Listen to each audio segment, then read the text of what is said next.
Hello everyone, Deb Floros for Jesse James Beads. Have you seen the Inspired by Iris Apfel collection? Oh my gosh, this is such a fabulous collection. If you know Iris Apfel, she was full of life, full of color, fashion was her thing. She loved big jewelry and colorful jewelry, and I think the Jesse James Beads collection has tied that all together. With the recent loss of Iris Apfel, we can now celebrate her and create our own jewelry designs with all of these beautiful pieces and parts. My thought was, I'm going to create a really cool statement necklace that can be worn multiple ways or can be part of a layering concept for necklaces. So she liked layering, she liked big necklaces. So I'm going to use some 49 strand beading wire, and I'm going to use that big chunky red chain. And I did take off a few links. And what I want to do is I want to attach some beading wire to that chain, and I'm going to start by doing that with some seed beads. Now I've got some Toho seed beads from Jesse James Beads, and I've got the red and the clear. I'm going to get those strung on, and then I'm going to start stringing beads. And I'm going to use the red seed beads in between each bead that I add. Now, with all of the wonderful things in this collection, you can string this up however you'd like. You can do color blocking. You can do all one color. I chose to use some of the shades of red and blue and gold, incorporating some of those cool enamel beads, some howlite beads. I just think taking a little bit of all of them made just a really fun strand. So what I'm trying to do is create a strand of bead section, and then also that entire section of that acrylic chain, which is so fabulous and fun. And it's actually really comfortable to wear against the skin. So I'm using some of the spacers that came on the strands, and I'm adding some of those enamel beads.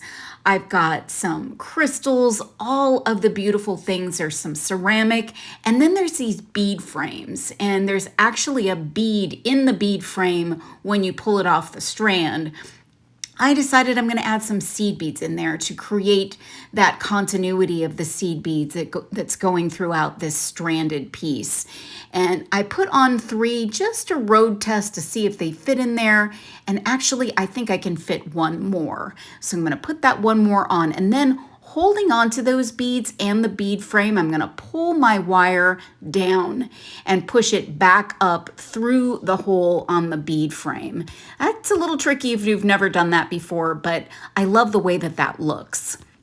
Then I'm just going to continue on adding some enamel beads. There's a beautiful howlite cube bead, and then I've got another bead frame. So again, I'm going to show you, I'm pulling that up through one of the holes, then adding my seed beads, and I know it fits 4 of those size 11 seed beads. And then holding on, I'm going to pull the wire down and then push it back up through the hole in the bead frame.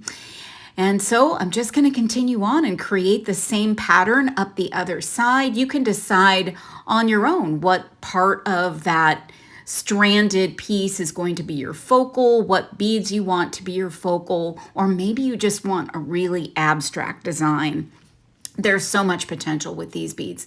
Now, I decided I didn't like the clear seed beads, so I'm going to put those back, and I'm just going to string up all of the red seed beads for my connection point. And actually the red blends right into that acrylic chain. So I've got about 14 of those seed beads and a crimp tube, and I'm going to use the end of the link that does not have the opening with the gravity that the necklace will have. You'll be able to stay out of trouble with that opening in that chain link.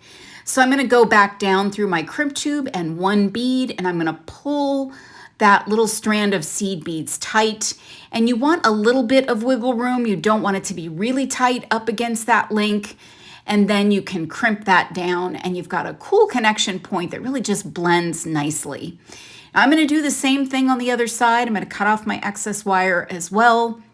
And you'll want to double check to make sure that your chain, your acrylic chain, is actually flat when you're putting the second one on, so that the piece of acrylic chain won't twist.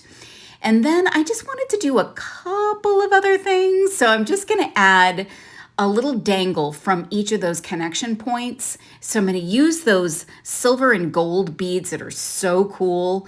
And I'm going to add a little bead cap to the bottom and a little crystal up top. And then I'm going to create a loop using my round nose pliers. And I'm going to go just shy of halfway up the barrel. I'm going to open it up. Then I'm going to attach it right onto where my crimp is.